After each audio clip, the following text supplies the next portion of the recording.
Hey dolls, I am back with another video, and as you can already tell by the title, yes, it is the time that I got roofied.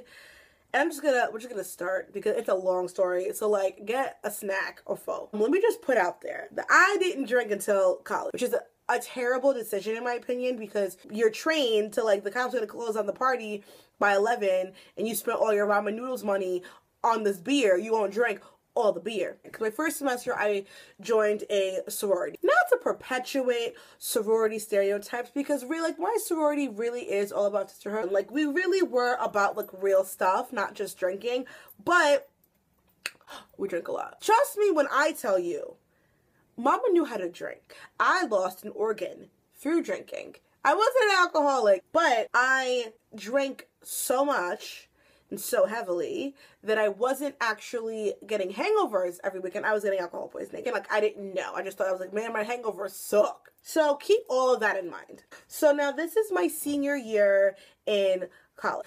That was after I switched my major to something completely impractical, but you know, that's life. You live and you learn, and you don't get a job. A lot of like fun things, like drinking party things, I just was missing. I had a free Friday. Another sorority was having just a regular old party. So my sister was like, yeah, I'm gonna go, like, just come with me. And I was like, all right, fine. I'm gonna bring my own little, like, 1 water bottle of something, drink light, leave by midnight because I have rehearsal the next day. I get vodka in bulk. I like to get handles. So I had like a little leftover from a handle, like it was like squishable. Put it in a water bottle, put some soda in it, grabbed it, and I went to this other sorority house. So I'm not drunk, I'm not buzzed, there was no pre-gaming. Like I went to this party stone cold sober. So we go there, we're having a good time, like beer pong, whatever. So there was like 2 houses. There was like a back house and a front house. So we ended up leaving the back house, going to the front house, and by this time, I think like I'd finished like my water bottle or something that I was sipping, wasn't chugging. There was no shots, there was no funneling. Like, this is a very, very relaxed, chill night. So I had finished this, and maybe like we got there at 9. So this is like 11 maybe, right? And I'm done. And I'm like, I have another hour. Like, I really want to be here all the way until like, you know, clock strikes 12, like Cinderella, whatever. Still sober though, not even a buzz. One of the other sorority girls that like, there was that house, she like lined up a cup of drink and she goes, hey, do you want some? I was like, yeah, because I'm in the kitchen like right next to them. So I'm watching her as she pours down the drinks, and she just starts handing them out. Close enough where I'm like seeing what she's doing. I'm not watching her heavily, because she just handed them out to all the girls in the room or whoever. And it wasn't even all the girls, it was just people that were in the kitchen. So I took that, I was like, all right, Cinderella gotta go home, bye. I went out, I did my round, said goodbye to everybody. I crossed the street. That's the last thing I remember. Next thing I know, I'm in my bed. I open my eyes. My room is trashed. There's just like, everything is everywhere. And I'm like, what in the hell? When I left, I wasn't even, there was no buzz. Like, I was good. So I wake up and I'm like, what the hell happened? And I'm looking, and my desk is like knocked over. Like, I mean, granted, I am not the neatest person, which is why like this is blocking my room, because housekeeper comes tomorrow, and I don't feel like, she comes tomorrow. I ain't cleaning. I don't know how to clean. I don't know, but surfer, huh? Who? I had a single that year. So I had my own room, but I had 4 other suite mates and they shared their own room. And I'm looking like, I'm trying to figure out what happened. And I see the sheet of paper on my desk, like, looked like it was like thrown on. And I pick it up, and it's a hospital release paper. I said, what? And I look down, and like, if this is the line, like if this is a signature line, there's a scribble like that underneath. I'm like, is that supposed to be me? Did I go to the hospital? Did I take someone to the hospital? Like, and nothing. I can't remember a thing. So I go to I just open the door into the, like, where our common room was. And my sweet me just turns to me and looks at me like, bruh. And I look at her and I was like, what the hell happened? She's like, you got really drunk last night. And I said, no, I didn't. You know me, right? Like, you live here. You know how I party, right? You know how I drunk I get. And she goes, yeah. I was like, I did not drink heavily last night. She just kind of looks at me, and I was like, what the hell happened? So the next part of the story is basically fill-ins from what people have told me, because your girl don't remember none of it. So let's just go back. Whatever happened to me happened when I crossed that street, because really the last thing I remember is crossing the street and then it goes black. It must have hit me on the walk home, and which is scary because I walked home. I mean, granted, this house was maybe like a 10-minute walk. It was like a 10-minute walk. So from this 10-minute walk, I guess roofie hit me because I don't remember any of it. So I guess by the time I got to my building, and I lived in a high-rise, usually like 11 floors. By the time I got to my building, I must have been struggling because I hit the wrong floor number. I wanted to go to floor 9, which was my floor. I guess I was trying to like press the button and I skipped one and I went to the wrong one. I go to this room where I think my room is, like in the same direction as where my room is. Apparently the door is open. And so I couldn't even make it to the bed. I went and I slept on their couch. Or I laid on their couch. I don't know how long I was on these people's couch for before one of them comes out and is like, who the hell are you? What are you doing here? And I was like, what? Couldn't, like, wasn't understanding, wasn't coherent, like, completely, like, I was a mess. And I'm like, I'm just trying to go to my room, trying, but, like, the more I was talking, the less sense I was making. Like, I just couldn't form the words. So now I'm really, like, fumbling to get to the door, and I'm trying to open my door, and I'm, like, knocking on the door, and I'm like, can I go to bed? Like, so this guy opened the door, and he was like, can I help you? I'm like, you're in my room. Except, I lied. Some people said, like, you're in my room. Because I really couldn't speak. He's like, this isn't your room. Like, what are you talking about? So I was like, 907. Like, 907, my room, 907. And he's like, this is 707. Bitch, you in the wrong place. And somehow, some way, I leave there and I get upstairs 2 flights to my room. So now my suite mates are telling me that all they hear is commotion. Like, I come in and it sounds like I am just throwing shit. I could not stand up. I'm falling and, like, making my way downtown, stumbling fast. Shit's falling over because I'm fucked up. Next thing they know, all they hear is, and they open the door, and it's the police. Like, somebody called the popo on your girl. There's, like, I don't know if it was, like, 1 or 2 cops. It might have been just, like, 1 cop. And the guy from downstairs. Pause. What kind of grown-ass man calls the cops on a drunk girl? What you think is a drunk girl. Anyway, you think that I'm drunk. Okay, and I knocked on your door. You mad? So he's there, and he's like, yeah, that's her. And so the cops look around my room, and they see the empty handle, and they assume that I drink it. I drink it to the face. Like, I know my boobs are big, but they're not full of booze. Like, I would not drink a 2-liter thing of vodka in one night by myself that day. They're asking me questions. My seatmate's like, you weren't even saying words, you were saying numbers. You weren't making sense, you couldn't make a sentence together, and, like, at some point, you, like, were literally, like, trying not to fall, and you, like, reached to grab the cop. Not, like, aggressive, like, just grab him, and then he got mad that I touched him. And my dude, like, I'm not even looking at you, I'm literally looking at my thoughts. Like, trying to, like, find the words to put together, and I fall back, and I reach out and touch somebody. I just want some support. He got mad. Took me to the hospital. And I have this really faint, like, I have 2 faint memories from this night after I crossed the street. And this came after, like, I don't know if this ever happens to people, when you, like, black out, and then, like, a week later, you get a flashback. Like, something in your brain just kind of like, hey, remember that time? You don't? Well, I'm here to remind you. It was one of those. I remember being handcuffed to a gurney, but like, what the fuck? Like, I don't remember being put on the gurney. I don't remember being taken downstairs or whatever. I just remember being handcuffed to the gurney. And I vaguely remember waking up in the hospital. Like, it wasn't even a hospital room.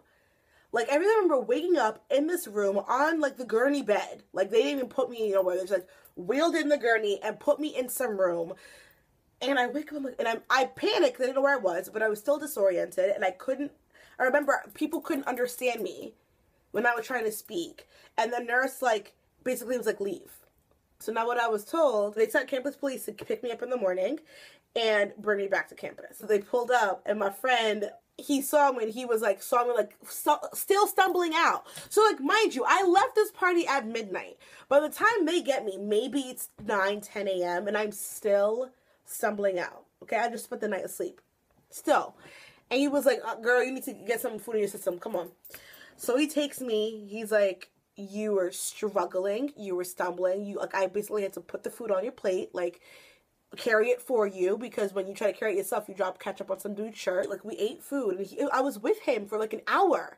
I don't remember any of it. He was like, all right, I'm gonna eat my food, and you can take a nap, and I'm gonna take you back. Now we're back to the meeting point where I wake up and I go to my suite mates. And so when they're telling me this story, and I'm just like, none of this makes sense. And I was like, listen, you guys know me. They're like, yeah. I'm like, you know when I party? They're like, yeah.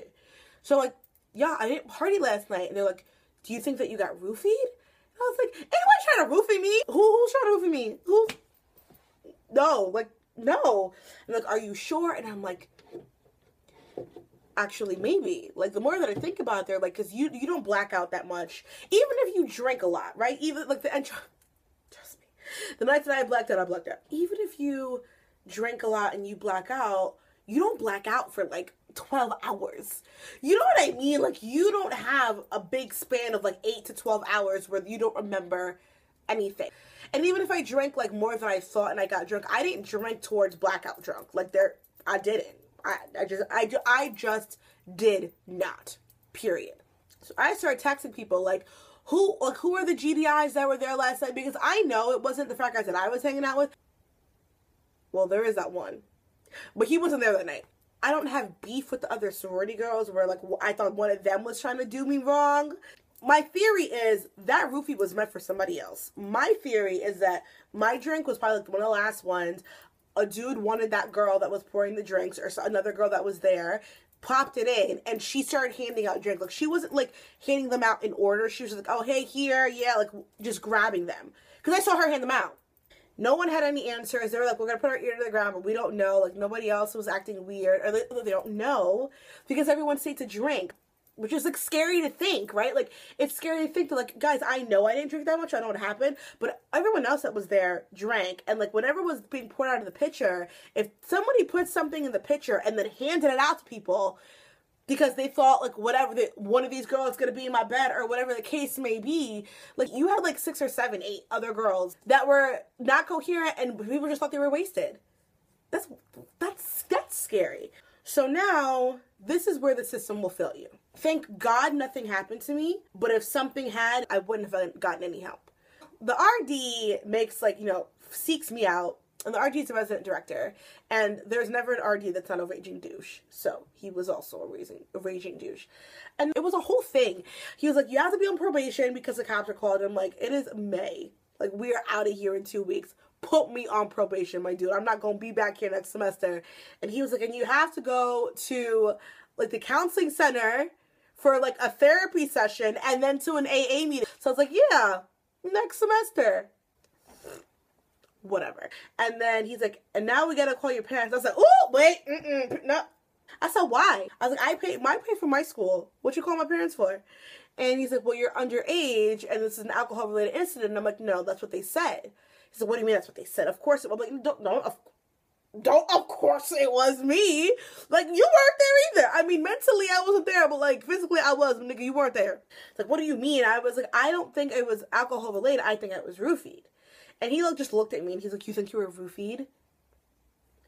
Pause. I've never in my life heard anyone be like, oh, like, I was roofied. Forgive me for my sins last night. Like, what kind of reaction was, you think you were roofied? Yes, you're the RD. What do you mean? Of course. Like, if I'm saying this to you, maybe you should look into it and not fucking judge me. Homeboy did not believe me. Mind you, I had never gotten in trouble with him. He'd never seen me getting drunk. He'd never seen me messy. Like, that was, like, the first time we'd ever spoken. I don't even think he knew what I looked like. So, I don't know why you wouldn't believe me. He's like, well, how are you going to prove it? I was like, well, y'all took me to the hospital, right? Okay, I'm going to go to the hospital and get my records. Like, what you mean? He's like, well, after you get them, then we'll talk. All right, asshole, like, damn. I don't understand the immediate suspicion. I will never forget that. Like, that was so weird that there was no sign of concern, no sign of worry, no questions as to who do you think it might have been. Was it someone, you know, a student you might think of? Was it someone, a townie? Like, no question. It was like, really? You? Like, okay, I am no Princess Di. A rapist doesn't care what you look like as long as you have a hole. The RD calls me on a Monday and, like, Wednesday, I'm back at the hospital. That was the soonest I can get back. Or I can find someone to bring me back. When I, like, told them, this is what I want to say, I want to see my test results, they're like, what do you mean test results? I'm like, oh, when someone goes to the hospital, don't you guys, like, give them an IV? Or don't you guys, like, run their blood or something? And she was like, yeah, typically. And I'm like, okay, they thought I drank myself into a drunken stupor. You would think that maybe you didn't want me to die, so you'd hook me up to something to check my vitals, right? She goes, probably. I'm like, well, can I see somebody and see, like, if you guys ran any tests or anything showed up, you guys did something? So she sends me to whoever the fuck. And she goes in the back, and I'm explaining to her, and I was like, listen, like, really wasn't me. I really think I was roofied. I want to see, like, what you guys did when you ran my blood. And she was like, oh, well, you know, you sure you weren't? I'm like, bitch. I was thirsty, but I wasn't that thirsty. I wasn't drunk, okay? Get my shit. I pulled out the paper that took me out. I'm like, can you look at this? She's like, yeah. And she's like, yeah, so you signed it. I'm like, that's what you think? She's like, well, our nurses wouldn't release you if you weren't coherent enough to leave. I said, really? Because I have witnesses who saw me after I left that thought that I had just freshly funneled, taken a shot, snorted some vodka, which I've done, and it's not pleasant. And they thought that I was still, like, freshly drunk. So look at my signature. Look what the scribble is. It's literally a circle under the line falling off the paper. Does this look like somebody that's coherent? She's like, well, I think our nurses know. I'm like, your nurses don't know anything because there's no reason why I should have left. If you're telling me that I was supposed to stay here until I was coherent and sober, y'all let me go too early. And she was like, well, you know what? If you were too drunk, I was like, none of you don't make sense. Give me my stuff. Give me my paper. She's like, well, I can't just hand it over to you. Why? So she's like, well, you have to request them. Bitch, what you think I'm doing here? She's like, no, you have to file a request to see. I'm like, why do I have to file shit to see my shit? And she was like, no, like, we have to go through or, like, go through the archives. Girl, I was here 3 days ago. Like, pull up the file. You should have it. Like, there's no reason why you're making me jump through hoops. And she was like, well, you have to go through, like, it's our protocol or whatever. And I looked at her and I was like, did you guys do anything? Or was I here for a nap? And she was like, well, I wasn't here. I'm not the doctor. I'm like, can you get the doctor? Can someone tell me? And she was like, well, when you make the request, we'll call you in a week or two. A week or two, I won't be here. Well, you can't rush the process. All right. I followed the paperwork. I never went back to the hospital. I didn't have time. I was busy. I had grades. I had finals. I had projects. I had performances. Like, I didn't have time to go back. So I never went back. But I filed paperwork for them. So maybe if I call them, they still have it. The only person that believed me was the counselor that I saw. And she goes, I don't know if you want to go through with it. I'm like, I don't have enough time. Like, so it's all still unresolved, like, you know, however much time later. I just never went into it. So maybe on the Thursday after this all happened, like the day I went to the hospital, I need to do laundry. And I used to keep my laundry baskets under my bed. And so I go to pull out my laundry basket and there's a cookie cake that says, happy birthday, like Joshua. Is this why he called the cops? Did I take his cake or did I take his friend's cake like that? So you mean to tell me I went there, I was like getting my room, he said no, I said fine nigga, give me your cake. So I'm like, oh, this is why he called the po-po. Like, he wasn't a real bitch, just a little, well, I mean, no, you were a bitch. But like, I was bitter. I was real bitter. So I didn't give Joshua his cake back.